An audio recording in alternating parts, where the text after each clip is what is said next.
So hey everyone, welcome back to our channel RBS's Art. So today we will discuss important questions of chemical kinetics. Chemical kinetics के important questions discuss करेंगे जिन पे star लगा हुआ है वो काफी important है और जिनमें मैंने numerical लिखा हुआ है उनसे numericals पूछे जाते हैं. तो स्टार्ट करते हैं. इनको आपको प्रिपरेशन इनको तैयार कैसे करना है आपको. इनको पहले क्या करना है आपको एक पेज पे लिख लेना है इनको. फिर इन पे से टिक लगाते जाना. जो जो टॉपिक आपने पढ़ लिए हो जो जो आपको याद हो उन पे टिक लगा लेना और जो आपको नहीं आते हो उनको रिवाइज करना. समझ रहे हो उनको कैसे रिवाइज करने हैं. उनको रिवाइज कैसे करना है. जो टॉपिक नहीं आता उसको नोटबुक खोलना उस टॉपिक को पढ़ना उसको एक बार लिख के देखना वो टॉपिक आपको आ जाएगा. समझ रहे हो. इनको ऐसे प्रिपेयर करना है. स्टार्ट करते हैं. So first is type of chemical reaction. Chemical reaction तीन टाइप्स की होती है. Fast, slow, moderate. इन तीनों को एक बार पढ़ लेना. आपको छोटी छोटी सी इनकी डेफिनेशन होंगी एक एक लाइन की. आपको समझ में आ जाएगा फास्ट रिएक्शन क्या होती है, स्लो रिएक्शन क्या होती है, मॉडरेट रिएक्शन क्या होती है. ठीक है. एक बार उनको समझ लेना. बस कुछ ज्यादा पढ़ने की जरूरत नहीं. 1 मार्क्स में आपसे एमसीक्यू में पूछा जा सकता है. ठीक है. इस वजह से रेट ऑफ रिएक्शन पढ़ लेना. Delta C upon delta T होती है रेट ऑफ रिएक्शन. ठीक है. Change in concentration with respect to change in time. ठीक है. ये होती है रेट ऑफ रिएक्शन. ये पढ़ लेना. एवरेज रेट ऑफ रिएक्शन पढ़ लेना. ठीक है. Average rate of reaction, instantaneous rate of reaction किसी भी इंस्टेंट पे निकालना. ठीक है. Rate of reaction on the basis of stoichiometry. आपको पता होगा ना ये होती है 1/n1 dA/dt equal to 1/n2 dV/dt. इस तरह से एक लिखवा रखी होगी आपको. उसको प्रिपेयर करना ढंग से. समझ रहे हो. ओके आगे बढ़ते हैं. इसके बाद पढ़ना आपको factor affecting rate of reaction. काफी इंपॉर्टेंट है फैक्टर अफेक्टिंग और रेट ऑफ रिएक्शन. एग्जाम्स में पूछा जा चुका है आपके पहले भी और मैंने स्टार्ट मार्क करा है. मतलब इंपॉर्टेंट है factor affecting rate of reaction. Rate of reaction on the basis of stoichiometry. इससे न्यूमेरिकल्स आते हैं तो इसके न्यूमेरिकल्स लगाना. अब आपको डाउट होगा कि हम न्यूमेरिकल्स कहाँ के लगाएं. ट्रस्ट मी गाइस, जो आपकी जो वो बुक होती है अजमेर बोर्ड की, अगर आपके पास वो प्रिंट नहीं है, आई नो बाजार में मिलती नहीं इतनी ईजिली, तो अगर आपके पास बुक है तो बहुत अच्छी बात है. अगर नहीं है तो क्या करना है. अब आपको टाइम कम बचा है. आपको पूरी बुक पढ़े भी नहीं जाएगी. पूरी बुक प्रिंट कराने की जरूरत नहीं है. पीछे जो बैक एक्सरसाइज के जो क्वेश्चन होते हैं ना, पीछे केवल 2-2 पेज दिए हुए हैं सबकी बैक एक्सरसाइज के. ज्यादा चैप्टर्स भी नहीं, आपके 10 से 12-13 चैप्टर्स होंगे. उनके पीछे के 2-2 पेज प्रिंट करवा लो यार. बस क्वेश्चंस प्रिंट करा लो. क्वेश्चंस के अलावा बुक के अंदर कुछ इंपॉर्टेंट नहीं है. केवल क्वेश्चंस प्रिंट करा लो. केवल. ठीक है. 2-2 पेज सबके होंगे. 30-40 रुपए की सारी फोटोकॉपी निकल जाएगी आपकी. बस उन क्वेश्चंस को प्रैक्टिस करो.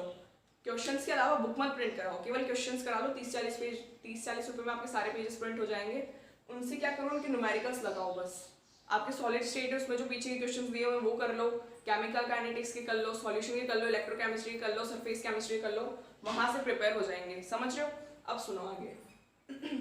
समझ में आएगा ना आपको कहाँ के न्यूमेरिकल्स करने. केवल बुक के पीछे कर लो. डायरेक्ट वही क्वेश्चंस उठ के आ जाएंगे आपके एग्जाम्स में. ठीक है. उसके अलावा और तुम करना चाहो एनसीईआरटी वगैरह के तो अगर टाइम बचे तो कर लेना, अगर तुम्हारा रिवीजन पूरा हो चुका है तो. ठीक है. आगे बढ़ते हैं. Factor affecting rate of reaction करनी है तुम्हें. ठीक है. इसके जो फैक्टर्स अफेक्टिंग होते हैं 3-4 अफेक्ट होते हैं. इफेक्ट ऑफ टेम्परेचर, कंसंट्रेशन का, कैटलिस्ट का. ठीक है. वो सब प्रिपेयर कर लेना.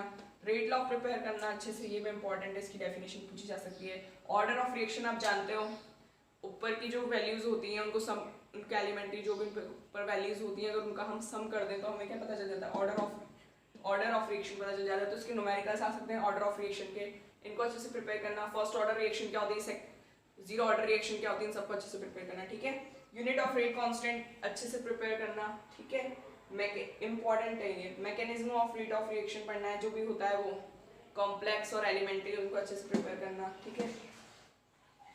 नेक्स्ट है मॉलिक्यूलैरिटी.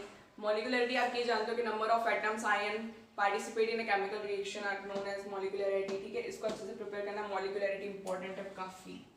ठीक है. एंड ये फैक्टर अफेक्टिंग भी काफी इंपॉर्टेंट है. इसको अच्छे से प्रिपेयर करना. नेक्स्ट आ जाता है इंटीग्रेटेड रेट ऑफ रिएक्शन पे. इसमें क्या होता है, जीरो ऑर्डर में जो रिएक्शन होती है ये काफी इंपॉर्टेंट है.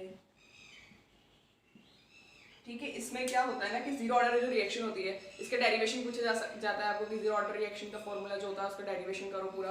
तो वो डेरिवेशन करना है जीरो ऑर्डर का. प्लस इसका हाफ लाइफ पीरियड भूलना नहीं है. प्लस इनके वो होंगे ग्राफ भी करने हैं. ठीक है. मैं लिखना भूल गई थी पर इनके ग्राफ भी प्रिपेयर करने हैं. ठीक है. ग्राफ्स कर लेना. इनके जो डेरिवेशन है वो कर लेना. इनके हाफ लाइफ पीरियड कर लेना. समझ रहे हो. एंड नेक्स्ट करना है तुम्हें फर्स्ट ऑर्डर का डेरिवेशन प्लस उसका हाफ लाइफ पीरियड प्लस उसका ग्राफ.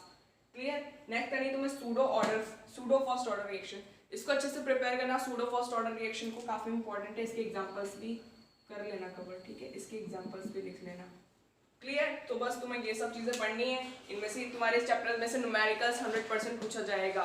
न्यूमेरिकल इसमें से 100% आएगा। और न्यूमेरिकल कहाँ के करने हैं तुम्हें? जो तुम्हारी जो चैप्टर है उसके पीछे की जो एक्सरसाइज दी गई है, एक्सरसाइज में जो पीछे के जो न्यूमेरिकल्स क्वेश्चंस दिए गए हैं उनके सॉल्यूशन अवेलेबल होंगे तुम्हारे फोन पे, गूगल पे मिल जाएंगे तुम्हें इजीली, तो वहां से तुम कर लेना। समझ रहे हो कैसे करना है? न्यूमेरिकल्स कर लेना, इस चैप्टर के सॉल्यूशन के भी वहीं से करना है तुम्हें, इलेक्ट्रोकेमिस्ट्री के भी वहीं से करना है, ठीक है। इनको अच्छे से ले लो, एक बार तुम स्क्रीनशॉट ले लो। इनको कैसे करना है, नोटबुक पे पहले लिख लेना किसी भी पेज पर, वहां से इन सबको टिक लगाते जाना। देख लेना टाइप्स ऑफ रिएक्शन मैंने पढ़ लिया या मुझे आता है, टिक लगाया। नेक्स्ट ले लेना तुम rate of reaction. Rate of reaction क्या होती है? Change in concentration with respect to change in time. तुम्हें आता है तो टिक लगाओ। एवरेज रेट तुम्हें पता है तो टिक लगाओ। ऐसे ऐसे पढ़ना है, समझिए? ओके, सो अच्छे से प्रिपरेशन करो अपनी, आगे की वीडियोस आती रहेंगी आपके पास। Okay, so bye and have a nice day.